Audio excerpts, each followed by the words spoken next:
चला चला आज आपण जुगाड बघूया. चला चला. नमस्कार मित्रांनो, तुमचं या चॅनलला आपलं स्वागत आहे. तर मित्रांनो, जुगाड काय तर ह्याच्याबद्दल सांगतो तुम्हाला. पट्टीपाना माहीत असेल सुट्ट्याचा आपला, तर त्यासाठी आहे आपल्याला, तर आपण त्याच्याला आज उपयोग करणार आहे, म्हणजे आपण एक जुगाड करणार आहे. तर बघूया सर मित्रांनो, पट्टीपाना हाच लागतो, रिंग पानाने काही जमत नाही.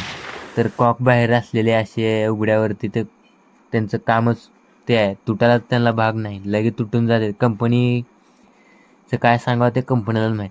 तर मित्रांनो, जुगाड कसं करायचं किंवा कसं करता येईल हे आपण ह्याच्यामध्ये दाखवणार आहे. तर मित्रांनो थांबा, तुम्हाला जुगाड कसं करायला दाखवतो. स्क्वेअर पाईप मित्रांनो असते, त्याला काय नाही, फक्त 2 कानं लावायची शेजारी, तुमचा कॉक तयार होऊन जाते. जास्त त्यात काहीच अवघड नाही. तुम्ही जर बिल्डिंगवाल्यापाशी तर गेलो तर त्यांनी तुम्हाला करून देते किंवा तुम्ही करून घ्यायचं त्यांच्याकडनं.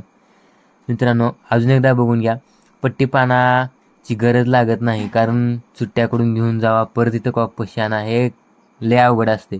कुठं हलवला पट्टीपाना किंवा इथं जर तुम्ही इथं पट्टीपाना ठेवून गेलो, शेजारी कडू असतं तर पट्टीपाना तुमच्या उद्या दिसतच नाही तुम्हाला. तर मित्रांनो, ही आयडिया किंवा हा जुगाड आपल्या शेतातला एक नंबर आहे. तुम्ही हा अजून एकदा बघा, स्क्वेअर पाईपला फक्त कडला 2 एल टाईप कानं लावायची, ती ते कॉकला बरोबर बसते आणि तिथंच ती कॉक टाकून द्यायचं. मित्रांनो असंच आवडलं तर चॅनलला सबस्क्राईब करा, लाईक करा.